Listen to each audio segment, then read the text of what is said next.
ocasión vamos a hablar sobre el poder del pensamiento. El título de la lección incluso nos pondrá a pensar a algunos de ustedes en el sentido de que poder de pensamiento, ¿el pensamiento tiene acaso un poder?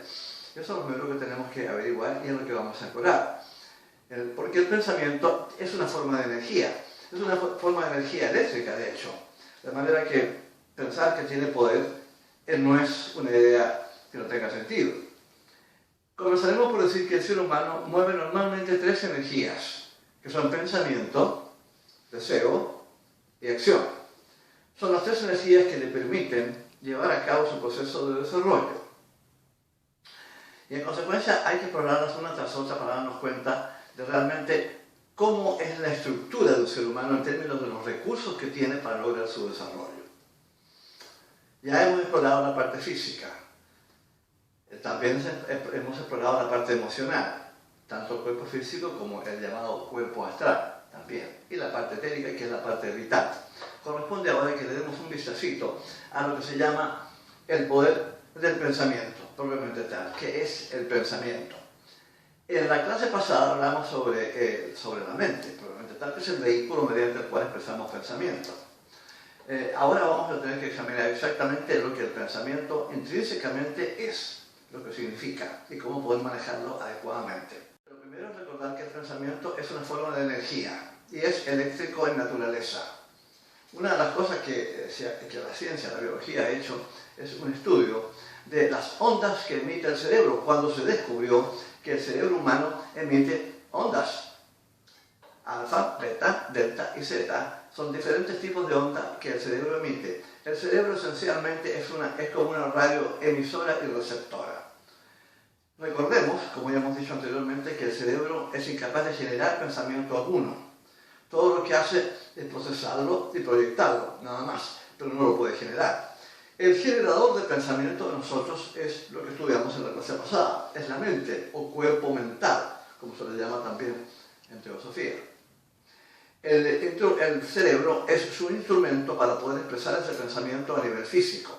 Es esencial que lo hagamos a nivel físico porque es en el nivel físico en donde tienen lugar las experiencias que nos van a traer el desarrollo. De modo que es importante para nosotros, es esencial para nosotros poder pensar, sentir a nivel físico. Evidentemente, actuar es una parte fundamental del nivel físico, de modo que eso va a ocurrir espontáneamente. Pero actuar sin pensar y sin sentir es imposible. Por eso existen estos otros vehículos, que son nuestros instrumentos para poder llevar a cabo el proceso de desarrollo, normalmente. Comenzaremos ahora por tratar de hacer la diferencia entre lo que es, y esto ya lo hablamos en la clase pasada, pero vamos a recapitularlo un poquito para tener las cosas bien claras. Tenemos que hacer la diferencia fundamental entre el ser que somos y nuestros vehículos. Ya lo hemos dicho en este curso, vamos nuevamente a remarcarlo. Me parece que es una cosa importante de entender. La mente, como dijimos en la lección anterior, la mente es un mecanismo, es energía. No es un mecanismo sutil, pero es un mecanismo. Es un conglomerado de energía enfocado en cada ser humano. No tiene ética. La mente puede calcular muy bien si es inteligente y brillante, si ha sido educada en ese sentido a través de muchas encarnaciones, va a discurrir muy bien. Lo que no tiene es ética, no tiene moral de ninguna especie y en consecuencia calcula para beneficio propio y nada más, con prescindencia de lo que puede, de la forma negativa como puede afectar a otras personas las decisiones que sugiere y que el ser humano toma como consecuencia. No podemos dejarnos en consecuencia manejar por nuestra mente. Tenemos que educarla. En esta lección de ahora vamos a explicar cómo se realiza eso, que es bien importante, que está basado esencialmente en el proceso que se conoce como meditación. La meditación no es algo complicado, como vamos a explicar, pero es fundamental llevarla a cabo si lo que realmente queremos es poner nuestra mente bajo control. Normalmente no la tenemos. Al no tenerla, siendo una energía, se va a manifestar. Eso significa que nos va a gobernar la vida. Quien quiera que piense que es apropiado dejarse gobernar por una energía que no tiene ética, que no tiene moral, está en un profundo error. Y lo más probable es que le atrase la evolución, que se la entorpezca y que le haga ganar un karma bastante difícil de manejar posteriormente.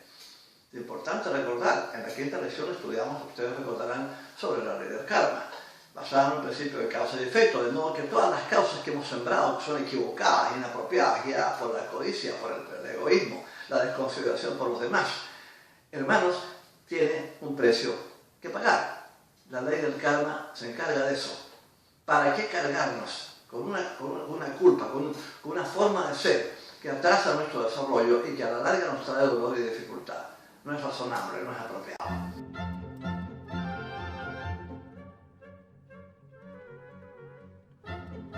Ahora, otra cosa que es importante recordar también y que nadie sabe, porque nunca se ha explicado, es que los pensamientos tienen forma. Ustedes me dirán, pero ¿cómo va a tener forma un pensamiento? Estoy hablando de algo sutil. Bueno, recordemos que los pensamientos están hechos de materia mental, y la materia mental, al igual que la materia física, de acuerdo con esta enseñanza y con el sentido común, la materia mental es molecular, de modo que los pensamientos son moleculares. Si hay ondas que han sido medidas científicamente, como las que acabamos de mencionar, alfa, beta, delta y zeta, es porque evidentemente tienen sustancia. ¿Cómo usted va a medir algo que no tiene sustancia? Evidentemente tiene que tenerla. Y si tienen sustancia, porque son moleculares, son materia. Materia sutil, materia que el cuerpo humano, el ojo humano no puede percibir. Pero no importa. La única razón por la cual no se percibe esa materia es porque los átomos vibran demasiado rápido. Y el nervio óptico, como ya hemos explicado, en el ojo humano, en su presente estado de desarrollo, alcanza un número limitadísimo de octavas en la vibración molecular de la materia. De manera que, por supuesto, cuando los átomos vibran más rápido, no la vemos y pensamos que no existe. Pero los pensamientos son algo material. Toda la creación, todo el universo entero, toda la materia que lo anima y toda la parte que nosotros no vemos, que también es materia, es molecular. Es una manifestación. La manifestación tiene que tener sustancia. No puede ser algo que está en el aire. Espíritu, una cosa que no se sabe lo que es. Esas son las cosas absurdas que suelen enseñar ciertas religiones. Yo no estoy contra la religión, ya lo he explicado. Pero sería útil que enseñaran lo que es realmente útil, lo que realmente ayuda, lo que realmente aclara la mente de la gente. Y lo primero de todo es entender que el universo entero, desde su parte más sutil hasta la parte más densa, es molecular. En consecuencia, los pensamientos son algo molecular. Siendo molecular, son manejables, que es lo principal.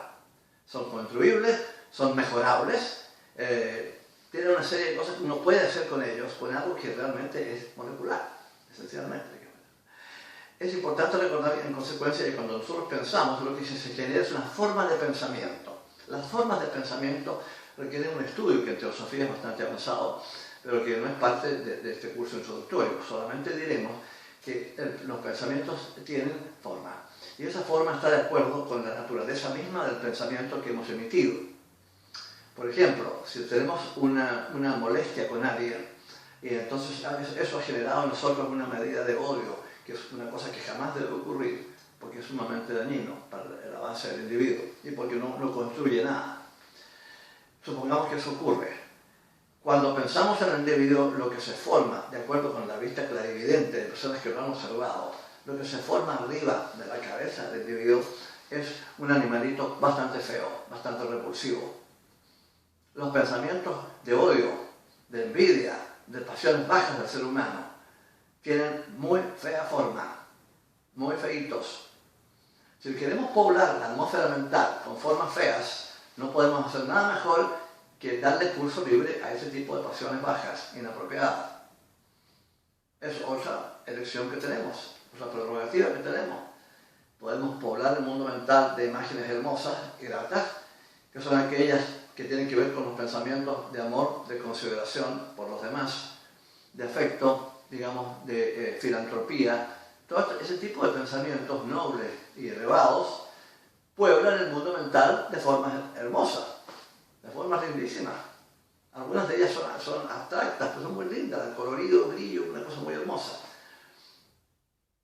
Pero los pensamientos que revelan odio, envidia y pasiones de tipo bajo, lo que generan son formas oscuras y muy feas, muy feitas. Las formas de pensamiento, como dije anteriormente, son motivo de estudio en la teosofía y hay libros publicados respecto a eso. Hay uno de Len Bitter y Annie Besant, me parece que entre ambos escribieron un libro que se llama Formas de Pensamiento. Justamente es recomendable, si lo encuentran, porque explica bien lo que ocurre cuando uno piensa. Pensamos de manera muy desorganizada y muy irresponsable muchas veces, porque pensamos que nuestros pensamientos en realidad no llegan a ninguna parte porque son nada más que pensamientos. Tenemos que entender que todo lo que es físico primero es mental. Esa es la raíz de las cosas que son físicas. Primero son mentales, después son astrales y después son físicas. Hay una densificación de la energía que lleva a las cosas a manifestarse a nivel físico. Es una ley en la naturaleza y es necesaria porque, como ya dije anteriormente, nuestro desarrollo ocurre en el nivel físico. Y en consecuencia, tanto pensamiento como emoción tienen que tener lugar conjuntamente con la actividad física.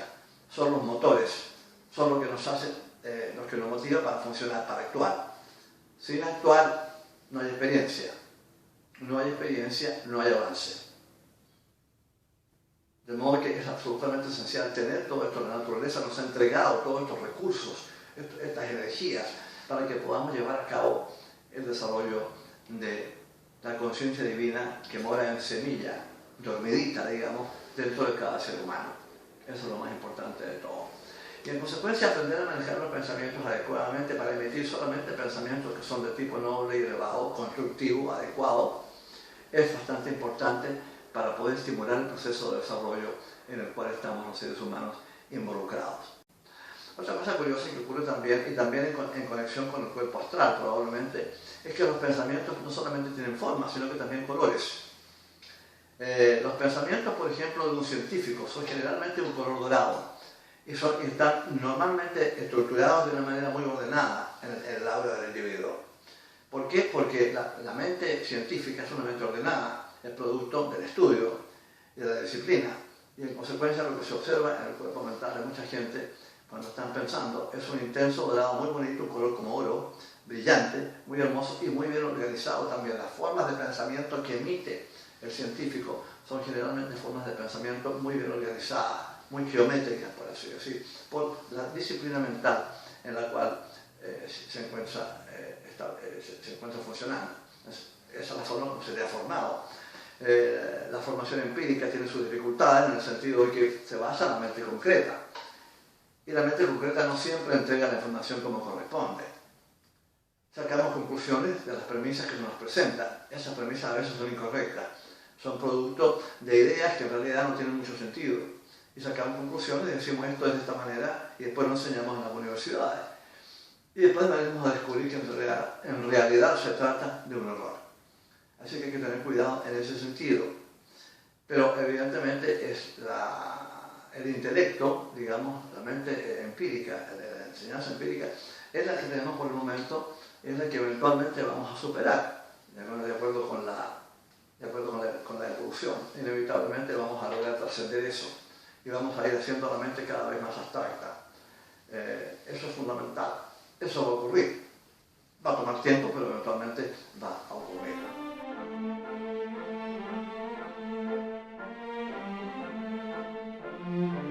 Estos pensamientos, en consecuencia, no solamente tienen forma, porque son una forma de energía, sino que además influencian a los demás. Todos sabemos lo que puede ocurrir, por ejemplo, cuando en una reunión, en un lugar determinado, un cine o una sala de conciertos, lo que sea, alguien grita incendio, fuego, y se produce lo que se llama un pánico. Nadie ha olido siquiera el humo, ni se ve humo de ninguna especie, ni se ven llamas por ninguna parte, ni nada de nada. Pero se produce mentalmente una comunicación entre el que ha gritado incendio y las 300 o 400 o 500 personas que llenan la sala, que se desbandan en una estampida terrible, que puede causar incluso un montón de dificultades, heridas y que sé yo, cuando no ha ocurrido nada. Lo que ocurrió fue una broma de muy mal gusto, muy inapropiada y muy ilegal, por supuesto, suficiente como para encarcelar a alguien, porque no hay derecho a hacer una cosa semejante. Pero el hecho es que la gente actúa sin pensar 2 veces, impulsado ¿por qué? Por un pensamiento. El grito del individuo diciendo que hay un incendio, que hay fuego, genera normalmente un pensamiento que dice peligro, y entonces todos salen volando. Se comunican mutuamente a nivel mental esa sensación de peligro. y se pierde el control por completo, lo que tenemos es un caos, y un caos peligroso. Cuando muchas veces estamos pensando en algo intensamente, si tenemos una mente razonablemente poderosa, razonablemente, digamos, dentro de lo corriente, y hay personas que no tienen tanta capacidad en ese sentido, que todavía no han desarrollado una mente de gran poder, esos pensamientos que estamos teniendo, si son intensos y concentrados, van a influenciar a esas personas.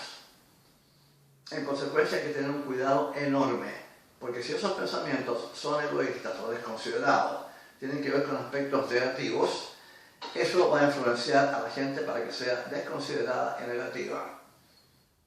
Es una influencia invisible la que tenemos sobre los demás muchas veces, pero es una influencia y tenemos que tener muchísimo cuidado de no arruinar la capacidad de avance de personas que están a veces un poco menos avanzadas que nosotros en el campo mental y que van a ser entonces víctimas de nuestros pensamientos inadecuados. Tenemos que tener muchísimo, pero muchísimo cuidado con ese asunto.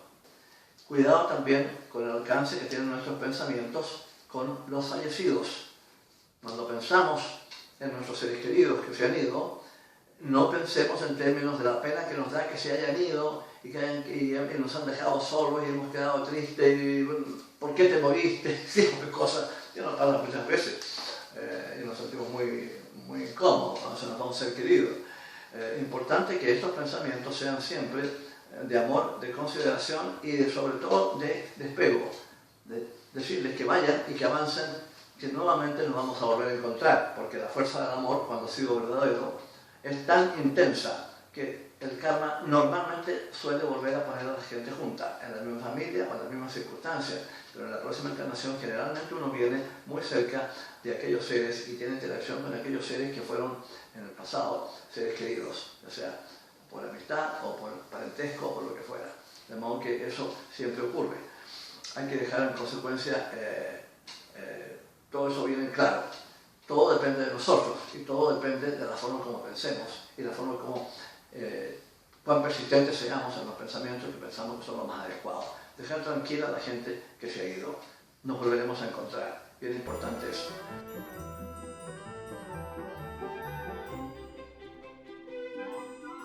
Nos encontramos con personas, por ejemplo, y la gran mayoría de la gente, por lo demás, que cada vez que se presenta una idea nueva, que es producto del pensamiento de alguien, que se considera creativa, pero en realidad no lo es, como vamos a ver más adelante, la tendencia de la gran mayoría de la gente es a rechazarla. Hay muchos inventores, así llamados, que han descubierto algo verdaderamente útil para la humanidad. Han tenido que batallar en alguna forma para que se le reconozca. Y no le han dado el reconocimiento hasta que el individuo ha fallecido y su cuerpo está 6 pies bajo tierra. Y es entonces cuando se empieza a hablar de la genialidad del tipo y de lo magnífico que fue su descubrimiento. ¿Por qué pasa esto? La tendencia que tenemos a oponernos a algo nuevo. Ocurre porque nosotros cuando pensamos vamos creando lo que llamaríamos surcos mentales. Nos movemos por estos surcos porque nos son familiares y nos movemos con facilidad por ellos, sin dificultad. Cuando el pensamiento ya está establecido, cuando nuestras ideas ya están establecidas, nos movemos con ellas con cierta soltura, con facilidad. Pero cuando se nos presenta una idea nueva, los surcos mentales no han sido construidos y en consecuencia no nos sentimos cómodos con ellos y la tendencia entonces es a pretender que no sirven o que no existen y dar vuelta de espalda. Hay un elemento de pereza que los seres humanos tenemos, que es realmente lamentable, pero que nos impele a no pensar demasiado, a no molestarnos demasiado. Eso es lo peor que puede ocurrir para el desarrollo de nuestro ser interno. El ser humano realizado es fundamental y esencialmente un investigador. No podemos caer en la pereza de ninguna especie. Todo lo que se nos presenta por delante, bien vale la pena analizarlo. Si se trata de algo nuevo, algo que puede ser interesante y útil para nosotros, lo que tenemos que hacer es entonces molestarnos un poco, estudiarlo y analizarlo. Porque lo más probable es que represente un mejoramiento para cualquier aspecto de la vida, en cualquier campo que estemos discutiendo. Mantener una mente abierta en ese sentido es fundamental. Es un gravísimo error enamorarnos de nuestras ideas y suponer que son la última palabra y que más allá de eso no puede haber un mejoramiento. Eso es un grave error. De ninguna manera se puede pensar en esos términos. Las ideas que tenemos, por interesantes, por válidas y adecuadas que nos parezcan, hay que mantenerlas como hipótesis, siempre flotando frente a nosotros y prepararnos para abandonarlas inmediatamente, del momento que alguien viene con una idea mejor, más lógica, más sensata y que tiene más sentido de la realidad. En esos casos, lógicamente, hay que abandonar la idea que uno tiene, aunque la haya tenido por 40 años. Si viene una idea mejor, tenemos que tener la suficiente flexibilidad mental para abandonar lo que hemos agregado en pensamiento durante 40 años, abandonarlo de inmediato cuando podemos comprobar que lo que se nos está ofreciendo es una idea mucho mejor para reemplazar la que nosotros teníamos. El que se aferra a sus ideas y se niega a considerar ideas nuevas que vienen, está perdido. En ese mismo momento ha dejado de avanzar. El avance está preocupado, está, digamos, predicado invariablemente en lo que es nuevo y apropiado. No en lo que es nuevo e inapropiado, que está muy de moda en el mundo de hoy. Reemplazar cosas buenas con otras cosas que no son tan buenas, o que son malas incluso, porque hay que cambiar, porque tiene que haber algo nuevo. No se trata de algo nuevo, se trata de algo mejor. Si es nuevo, bien. Si es mejor, conviene. Si es algo nuevo, pero no es mejor, o no mejora nada, o incluso hace daño, hay que abandonarlo de inmediato como idea, porque no tiene el menor sentido. Esos surcos no deben ser construidos. Nuestros surcos mentales deben estar siempre bien afianzados, bien justificados. Y eso ocurre solamente cuando estamos dispuestos a dejar que el pensamiento fluya libremente para poder analizar con precisión lo que se nos está presentando, que representa una novedad y probablemente un mejoramiento a la situación que estamos enfrentando. Todo lo que represente elemento artístico no es nuestro, sino que viene a través de nosotros. Existen entidades védicas, angélicas, en sánscrito se les llama los gandharvas, que son los que inspiran la música, la poesía y todo este tipo de cosas. Cuando una persona es juzgada, que tiene, como quien dice, canales apropiados para poder recibir inspiración de este tipo de cosas y manifestarlo como artistas creativos. En realidad no están creando nada, simplemente son los canales mediante los cuales la influencia creativa y artística de ciertos ángeles nos hace posible lo que llamamos el campo artístico, que es muy importante.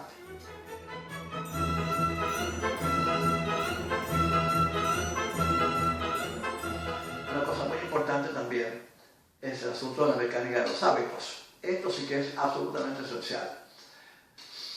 Porque lo que ocurre es que cuando generamos un hábito, especialmente si es nocivo, supongamos el cigarrillo, que es una cosa venenosa que produce cáncer.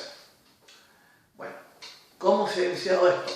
Cuando muy niños, muy jóvenes, digamos, en la escuela, otros niños estaban fumando, uno quiere imitarlo y se pone a fumar. Eventualmente, crea el hábito, porque la nicotina es adictiva. Ahora, ¿qué es lo que ocurre? Cuando uno crea el hábito y está pensando en cigarrillos todo el tiempo, se crea una forma de pensamiento, de la que ya hablamos un momento atrás. Esa forma de pensamiento es como un cigarrillo y se aloja en el mundo mental. El mundo mental es la esfera mental de la Tierra y es la esfera mental humana, no divina. La mente divina está mucho más arriba. Esta esfera mental de la Tierra, que es la tercera, física, astral y mental, la tercera es la esfera mental humana. Ahí están ancladas todas las mentes humanas. Ahí tenemos, como quien dice, un nicho, cada uno de nosotros, en donde depositamos nuestras ideas. Ahora, si hemos estado pensando en cigarrillo todo el tiempo porque hemos creado un hábito, se va formando en nuestro nicho un cigarrillo. Y recordemos que tenemos un doble etéreo. El doble etéreo tiene 4 tipos de éter. El más sutil de ellos y el más poderoso está en contacto con el mundo mental, por eso se llama éter reflector. Ese éter va a reflejar la energía del cigarrillo y la va a pasar al cuerpo astral, que está coexistiendo con el etéreo. El cuerpo astral a su vez va a estimular el cuerpo físico para que el individuo coja un cigarrillo, lo encienda y fume. Se ha creado un hábito. Siempre se nos dijo a muchas personas a nosotros que teníamos que pensar positivamente, pero nunca se nos explicó por qué. Lo que nosotros depositemos en nuestro mundo mental, en el nicho nuestro del mundo mental, eso es lo que va a reflejar en nuestra vida, eso es lo que va a condicionar nuestra vida. Depositar ahí en consecuencia cosas positivas y sanas, adecuadas, como es la idea del ejercicio, de comida apropiada, de una vida sana, recta y adecuada. Depositar eso como un pensamiento en el mundo mental es lo mejor que nos puede pasar.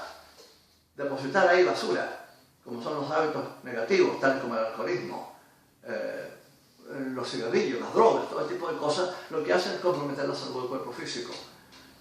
Y por supuesto comprometer nuestro avance, porque no hay derecho a faltar el respeto al cuerpo físico de esa manera. Lo tenemos gratis y debemos cuidarlo. En la lección número 14 vamos a explicar un cuidado apropiado de los cuerpos, eso está un poquito más adelante. Hay que pensar en consecuencia de manera lo más positiva que hay. La forma de hacerlo para que las cosas se realicen de mejor manera es mediante la visualización. Tener que cerrar los ojos y entonces visualizar mentalmente las cosas. Cuando uno quiere que se produzcan, normalmente produce resultados y las cosas se materializan. Recuerden que todo empieza en el mundo mental. Es lo más importante de recordar. Si queremos que las cosas se manifiesten a nivel físico, bueno, primero vamos a tener que manifestarlas a nivel mental. Con insistencia, con persistencia y con convicción de que lo que estamos haciendo es lo más apropiado. Mentalmente también hay que evitar los reproches mentales, esos sentimientos de culpa, esas cosas no ayudan en absoluto. Reconocer los errores está muy bien, tomar las medidas para subsanarlos también, eso sí, pero llevárselo pensando todo el tiempo en los errores, en las debilidades que uno tiene, en los defectos, lo que le queda por mejorar y todo eso no ayuda en absoluto y conspira contra la autoestima del individuo. Eso no debe ocurrir por ningún motivo. Otro problema que hay que evitar es la preocupación. Hay gente que vive muy preocupada todo el tiempo por los problemas que están teniendo. La vida física, la vida humana tiene problemas, tiene dificultades. Concentrar nuestra atención en la forma de solucionar las dificultades está muy bien. Pero vivir preocupado, ¿cómo voy a hacer esto? ¿Cómo voy a hacer esto otro? Mira lo que me está pasando, es lo peor que puede ocurrir. Añade la preocupación al problema que ya existe.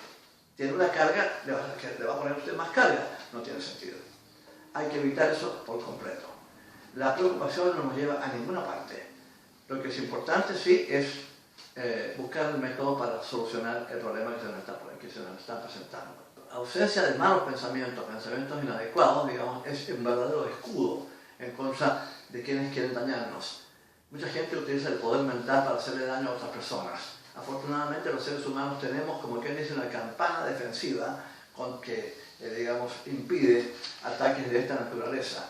Hay, sin embargo, los llamados magos negros, gente que emplea artes negras, magia negra, para poder, en alguna forma, desde un punto de vista mental, perjudicar a otras personas. Tienen incluso el poder de poder matar a una persona simplemente deteniéndole el corazón. Eso ocurre. Es algo verdaderamente lamentable, y si esas personas supieran lo que les espera en términos kármicos por esa forma de funcionar y de abusar las leyes naturales de esa manera para crear sufrimiento y caos entre sus semejantes, lo pensarían dos veces. Lo que les espera es un destino verdaderamente espantoso. El poder del pensamiento es eso, un poder. Utilicémoslo adecuadamente si lo que queremos es colaborar con nuestro desarrollo. Es fundamental. Recuerden que todo está en manos nuestras, hermanos. En esta filosofía no hay nadie que venga a redimirnos y a acomodarnos las cosas de alguna manera u otra, o a perdonarnos los pecados, o a lavarnos de la basura que vamos acomodando. Uno de los maestros que nos entregó la filosofía nos dice: ojalá todos éramos barrenderos que van barriendo la basura que vamos tirando detrás de nosotros. Eso no existe. Vamos ensuciando, tenemos que limpiar. Para eso tenemos que saber exactamente quiénes somos y cuáles son los instrumentos que tenemos a nuestra disposición para lograr esa limpieza. O mejor dicho, para no ensuciar demasiado el camino que vamos recorriendo en la vida.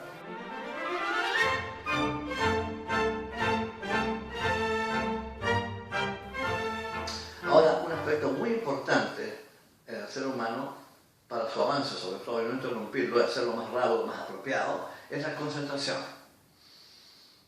Yo algunas veces he mencionado en este curso la experiencia personal que tuve con concentración, cuando alguien me pidió que me concentrara por 3 minutos en una sola cosa, como preludio a iniciar meditación. Se me dijo: sin concentración no puede haber meditación, porque la concentración lo que hace es aquietar la mente. La dificultad para meditar es que la mente está enviando continuamente todo tipo de pensamientos, la mayoría de ellos inútiles y frívolos, pero los está enviando, porque ese es el proceso de la mente. Si la mente no cae bajo el control del individuo, va a continuar lanzándole todo tipo de pensamientos y dándole todo tipo de ideas, muchos de los cuales no son adecuados. Sí hay que tener cuidado en ese sentido. ¿Cómo se logra eso? ¿Cómo se logra evitar eso? Mediante la meditación. Y lo primero en la meditación es la concentración.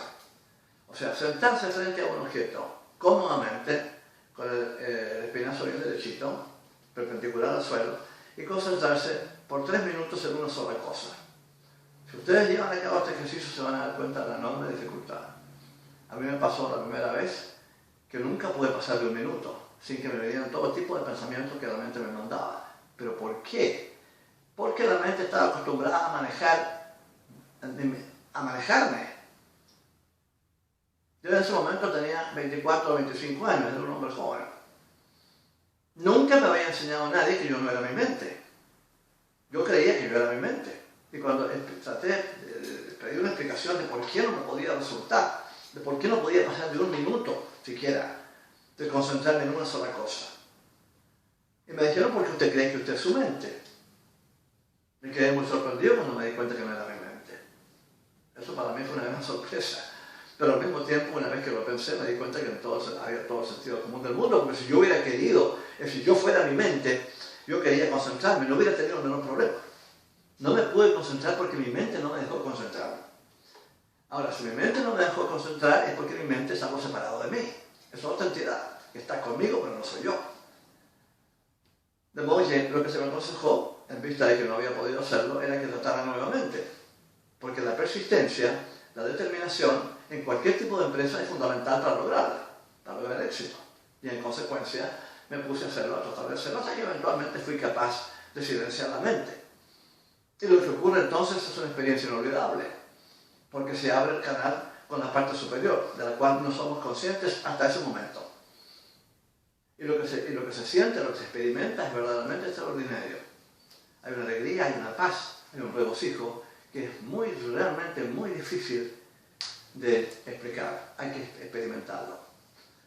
De modo que lo primero de todo es aprender concentración. Una vez que se está en concentración, simplemente dejar la mente en un estado receptivo y entonces viene el proceso meditativo, que no es una cosa que uno hace, es una cosa que ocurre como resultado de ponernos en la onda correspondiente, en el nivel de concentración absolutamente necesario.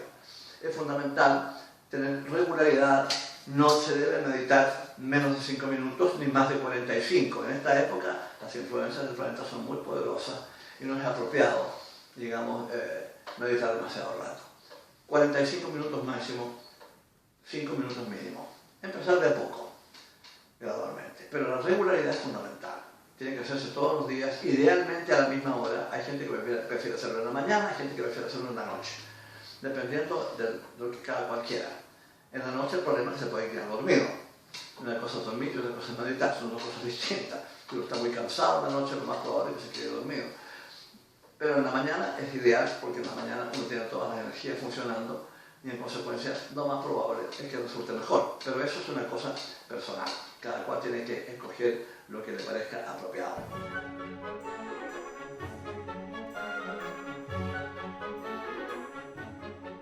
El gran poeta y pensador alemán Goethe tenía 5 reglas que recomendaba para vivir la vida adecuadamente, apropiadamente. Decía, la primera, olvida el pasado.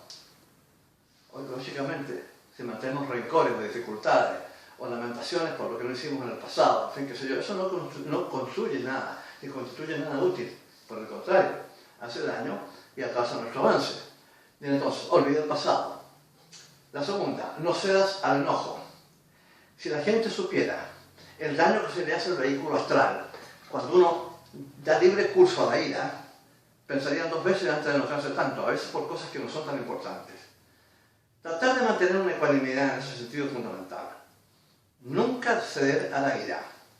Hay motivos muchas veces en la vida más que suficientes como para indignar a cualquiera, pero tratar de mantener, de controlar esa reacción emocional negativa que es propia del cuerpo astral, no del ser que nosotros somos. Pero esa es la forma de educar al vehículo.